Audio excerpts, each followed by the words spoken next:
मी अनेक दिवसांपासून म्हणतोय की सन्माननीय रवींद्र चव्हाण साहेब जेव्हा जेव्हा जिल्ह्यात येतात तेव्हा एक वेगळं वातावरण करून जातात. काल ते आले मालवणमध्ये आणि त्यानंतर मला संशय वाटला की हे असेच सहज आलेले नाहीत, नुसतं सभेसाठी आलेले नाहीत, तर त्याच्याबरोबर काहीतरी घेऊन आलेले आहेत. आणि त्याचं आतापासून सुरू होणार. संध्याकाळपासून संध्याकाळची सभा होती. आपण अशा निवडणुका लढवणार आहोत का? मी जेव्हा घरात गेलो, मला जेव्हा कळलं, रोज दोन दोन तीन तीन बॅगा, जो मालवणमध्ये अशी 6-7 घरं आहेत जिथे ह्या ठेवल्या जातात आणि तिथून डिस्ट्रीब्युशन होतं. मग त्यांचे कार्यकर्ते तिथून येऊन घेऊन जातात. हे अशा निवडणुका जर आपण, अहो लोकसंख्या किती, आपण वाटताय किती, आणि उद्या हे नगरसेवक निवडून जातील तर काम करतील का तिकडे?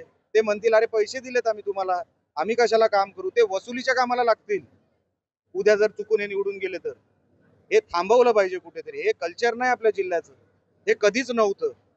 हे काही लोक बाहेरून आली आणि हे कल्चर इकडे ह्या जिल्ह्यामध्ये आणलं. हे थांबलं पाहिजे. हा माझा प्रयोग आहे. मी माझ्या त्या आपण जेव्हा लाईव्ह केलं तेव्हाही मी सन्मान्य किनवडेकर हे जुने भाजपचे कार्यकर्ते आहेत, यांनाही मी सांगितलं साहेब ही पद्धत बरोबर नाही. बंड्या सावंत जुना कार्यकर्ता भाजपचा, मी सांगितलं बरोबर नाही. पण हे कधीतरी थांबणार आहे का? नाही. अशा निवडणुका घेऊन फायदाच काय? एका 15,000च्या अंदर असलेली जे काही लोकसंख्या आहे, मतदार आहेत, तुम्ही काही चालवलंय आणि आम्ही ते सहन करावं? हेच मी मागच्या काही दिवसांपासून सांगतोय ना, की ते येतात, गडबड करतात आणि त्यांना दुसरं काय नाही, जिरवा जिरवी. विकासाचा अजेंडा कुठे आहे? ते आले असते. काल मालवणला सभा झाली, कणकवलीला आपलं मला वाटतं सावंतवाडीला सभा झाली. विकासाचं ब्लूप्रिंट दाखवलं असतं, विजन डॉक्युमेंट दाखवलं असतं, जे आम्ही दाखवतोय उद्या, तर एक समाधान वाटलं असतं की बघा आम्ही हे प्लॅन शहरामध्ये ठेवतोय, हे आमचं विजन आहे शहरासाठी. त्याच्यातलं काय नाही. तुम्ही येणार आणि ते धुमाकूळ घालून जाणार, गडूळ करणार सगळं वातावरण. हे काय मला पचणारं नव्हतं.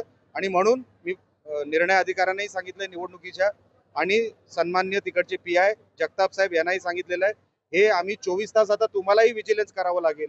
स्पेशल स्क्वॉड तुम्हाला प्रत्येक जिथे जिथे निवडणूक आहे तिथे स्पेशल स्क्वॉड नेमावं लागेल. आणि जसे तुमचे विजिलन्सला आहे तसे आता आमचे कार्यकर्ते शिवसैनिक विजिलन्सला आहे. पकडलं तर जागच्या जागी बंदोबस्त करू, सोडणार नाही. हो आमची लोक आहेत, मी तुम्हाला तेच सांगितलं, 24 तास आता विजिलन्स राहणार. सावंतवाडी असेल, जिथे जिथे निवडणुका आहेत, वेंगुर्ला असेल, सगळीकडे जिथे जिथे निवडणुका आहेत, ही निवडणुकीची पद्धत थांबली पाहिजे. लोक विकास नगरसेवक एकदा तिकडे गेले आणि त्यांच्या डोक्यामध्ये राहिलं अरे ह्या घरात आम्ही पैसे दिले आहेत, मग कसला रस्ता मागतोय? ते रस्ते कधीच बनणार नाही, त्याच्या भ्रष्टाचारच होणार. रस्त्यामधून मला काहीतरी मिळावं, ह्याच्यातूनच घर चालणार. कसला विकास आपण मागणार? मग लोक आपण काय दाखवतोय? हा प्रकार थांबला पाहिजे जिल्ह्यामध्ये, म्हणून हे मी केलेलं आहे. हे जर थांबलं नाही तर आम्हाला अजून करावं लागेल. साहेब, भारतीय जनता पार्टी सोबत आहेत अशी दिशाभूल केली जाते. तिकडे सुद्धा दादांच्या नावाने दिशाभूल केली जाते. या घटनेकडे तुम्ही कसं पाहता? आम्ही युती करायला, जसं मी माझ्या मनोगतातही सांगितलं, सन्मान्य केसरकर साहेब 21व्या तारीख म्हणजे 21 तारखेपर्यंत ते आग्रही होते. कोण माणूस सांगतो 21 तारखेला शेवटचा दिवस होतो फॉर्म मागे घ्यायचा. त्यांनी काय सांगितलं की आज पण जर ते युती करतील तर मी माझा फॉर्म मागे घेईन. मी माझ्या उमेदवारांना सांगून ठेवलं. कोण एवढा मनाचा मोठेपणा दाखवतो? आणि नंतर गरज जेव्हा नव्हती तेव्हा आमच्या सोबत नाही. आणि आता मतं मिळवायला तुम्हाला जर यांची गरज लागत असेल, ज्येष्ठांची गरज आहे, जसं केसरकर साहेब असतील, राणे साहेब आहे, लोक सगळं बघून आहेत, ते बरोबर मतदान करतील. इकडे सावंतवाडीला सन्मान्य केसरकर साहेबांचा मान राखला जाईल. तिकडे आम्हाला माहिती आहे लोक काय करणार आहेत ते. आम्ही लोकांचा आशीर्वाद मागतोय. आम्हाला एक चांगलं शहर, डेव्हलप शहर, उद्याच्या 21व्या शतकातलं शहर आम्हाला लोकांना देण्यासाठी आम्ही प्रयत्न करतोय. पण हे जर प्रकार होत राहतील, लोकांची दिशाभूल करतील, काही लोक फसतील, तर शहर तिथल्या तिथेच अडकून बसेल. ते अडकू नये म्हणून हा आमचा सांगायचा प्रयोग आहे. 10,000चा आकडा कालचा होता, आता अपडेट झालं. भाजपचे जिल्हाध्यक्ष म्हणतात की तुमचं आजचं वागणं योग्य नाही किंवा हा बदनामीचा खेळ आहे भाजपच्या कार्यकर्त्यांचा. त्यांचं विधान आता मी हा निर्णय सन्मान्य अधिकारी जे निवडणूक अधिकारी आहेत त्यांच्याकडे दिलेला आहे. मी एक मिनिटही तिकडे थांबलो नाही.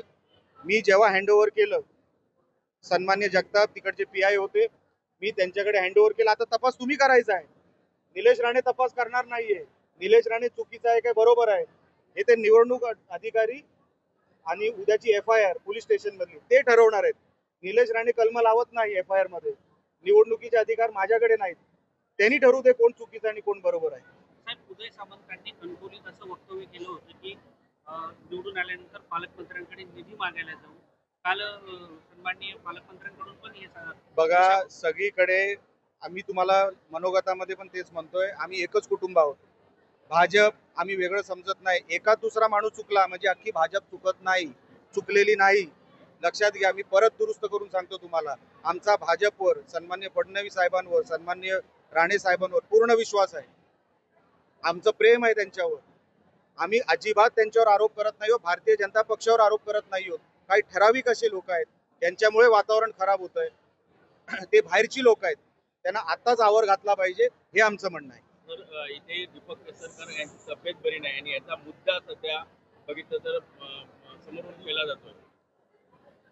समोरच्यांना लाज वाटली पाहिजे. एवढे ज्येष्ठ सन्मान्य केसरकर साहेब आजही मैदानात आहेत, उतरत आहेत, लोकांच्या घरी जात आहेत, भेटत आहेत, प्रचार करतायत. अजून माणसांनी काय करायचं असतं कोणासाठी? त्यांचं वय काय? किमान त्यांच्या वयाचा सन्मान करून, अरे बोलायचं असेल तर घरात बोला. समाजात बोललात तर लोक माफ करणार नाही, देव माफ करणार नाही. अरे ज्यांचे आशीर्वाद घ्यायचे त्यांच्यावर तुम्ही टीका करता. उलटा आशीर्वाद घेऊन लोकांच्या मनामध्ये तुमची उंची अजून वाढली असती, पण तेवढं मोठं मन तुमचं नाही हे आम्हाला माहिती आहे.